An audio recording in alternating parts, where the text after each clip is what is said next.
নমস্কাৰ, কি খবৰ আপোনালোকৰ? আশা কৰোঁ আপোনালোক বহুত বেছি ভালে কুশলে আছে। মোৰ ইউটিউব চেনেলটিৰ অন্য এটি ভিডিঅ'লৈ মই দুলুমণি বৰাই আপোনালোক সকলোকে স্বাগতম জনাইছোঁ। আশা কৰোঁ ভিডিঅ'টি চাই বহুত ভাল পাব আৰু বহুত বেছি মৰম দিব আৰু মোৰ ভিডিঅ'টি আপোনালোকে আগৰ ভিডিঅ'কেইটিৰ দৰে আদৰি ল'ব।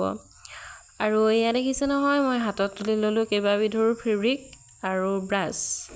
আজি ভাবিলোঁ কৃষ্ণচূড়া ফুলৰ ডিজাইনত অকণমান ফেব্ৰিক কৰোঁ আৰু আপোনালোককো অকণমান দেখাওঁ। সেয়ে আপোনালোকৰ ওচৰলৈ ভিডিঅ'টি আগবঢ়াই দিলোঁ আৰু ভিডিঅ'টি আপোনালোকে কেনেকুৱা পায় নিশ্চয় জনাব। মই কেমেলৰ ফেব্ৰিক পেইণ্টিং কৰিবলৈ লৈছোঁ। কেমেলৰ কালাৰ লৈছোঁ, কেমেলৰ ফেব্ৰিক, আৰু মই কেইবাবিধো কালাৰ লৈছোঁ। ইয়াতে অৰেঞ্জ কালাৰ লৈছোঁ আৰু ৰেড কালাৰ লৈছোঁ আৰু ব্লেক লৈছোঁ। মই পাতখিনি ব্লেক দি দিছোঁ আৰু অৰেঞ্জ কালাৰটো ইমান ভালকৈ ধৰিব পৰা নাই, ৰেডৰ নিচিনা হৈ গৈছেগৈ, কিন্তু অৰেঞ্জ কালাৰ হয়। কৃষ্ণচূড়া ফুলৰ কালাৰটো এনেকুৱাই থাকে নহয়নে বাৰু?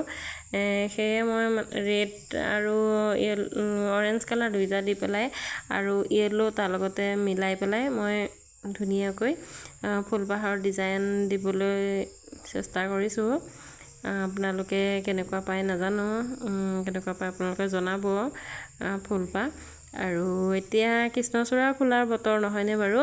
সেয়ে ভাবিলোঁ কৃষ্ণচূড়াৰ আৰ্হিতে মই ডিজাইন এটি কৰোঁ আৰু কৰিবলৈ চেষ্টা কৰিছোঁ।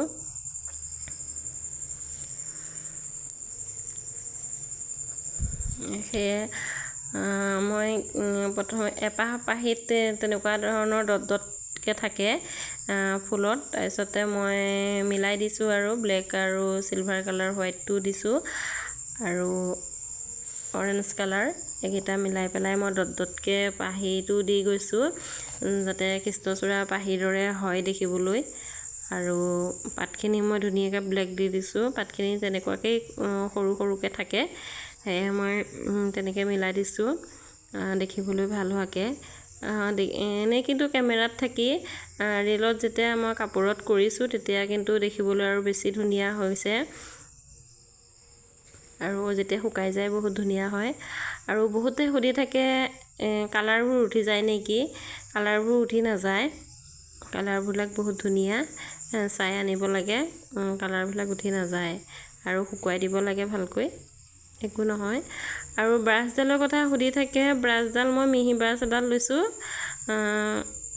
0 চাইজৰ 1 নম্বৰৰ এডাল সৰু ব্ৰাছ লৈছোঁ আৰু মিহি হ'লে ভাল লাগে সেইকাৰণে মই মিহি হ'বৰ কাৰণে মিহি ব্ৰাছ এডাল লৈছোঁ আৰু তেনেকৈ মই ব্ৰাছৰ সহায়তে দি দিছোঁ দেখিবলৈ ভাল হোৱাকৈ। আৰু মই চিলভাৰ কালাৰ যোনটো লৈছোঁ সেইটো গ্লিটাৰ মিক্স থকা যোনটো চিকনা এটা মাৰি থাকে সেইটো লৈছোঁ, যাতে জিকজিকাই থাকিলে ভাল লাগে। যেতিয়া কাপোৰখন শুকাই যায় তেতিয়াহে চিকনাটো উঠে, তেতিয়া দেখিবলৈ ভাল লাগে। মই এতিয়া লগতে দেখুৱাবলগীয়া হৈছে।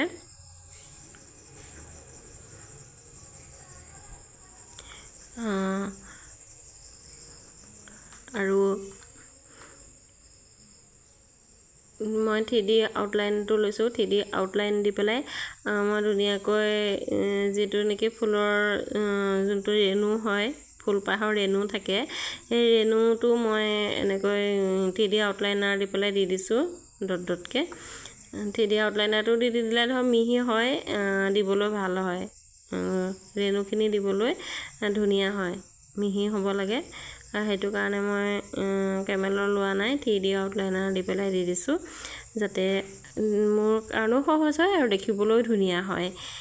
সেইবাবে মই 3D আউটলাইনাৰ ব্যৱহাৰ কৰিলোঁ। আৰু ফুলপাহ আপোনালোকে কেনেকৈ পাইছে জনাবলৈ নাপাহৰিব। আৰু আশা কৰিলোঁ ভিডিঅ'টি আপোনালোকে বহুত বেছি মৰম দিব আৰু মোৰ চেনেলটি আগবাঢ়ি যোৱাত বহুত বেছি সহায় কৰিব। আৰু আগলৈ এনেকুৱা ধুনীয়া ধুনীয়া ভিডিঅ'সমূহ পাই থাকিবৰ কাৰণে মোৰ চেনেলটি ছাবস্ক্ৰাইব কৰি ল'ব, যাতে অন্য ভিডিঅ'সমূহ দিলে আপোনালোকে ন'টিফিকেশ্যনসমূহ পাই থাকে আৰু ধুনীয়াকৈ মোৰ ভিডিঅ'সমূহ চাব পায়। আৰু লাইক কৰিব, শ্বেয়াৰ কৰিব, কমেণ্ট কৰিব আৰু মোৰ চেনেলটোত প্লিজ ছাবস্ক্ৰাইব কৰি দিব, যাতে মোৰ চেনেলটি অলপ আগবাঢ়ি যোৱাত সহায় কৰে। আৰু আপোনালোকে মৰম দিলে আৰু নতুন নতুন ভিডিঅ' বনাবলৈ উৎসাহিত হয়, ভাল লাগে। সেয়ে মোৰ ফাইনেল লুকটো ফুলপাহ কেনেকুৱা হৈছে জনাব দেই। আজিলৈ আহোঁ।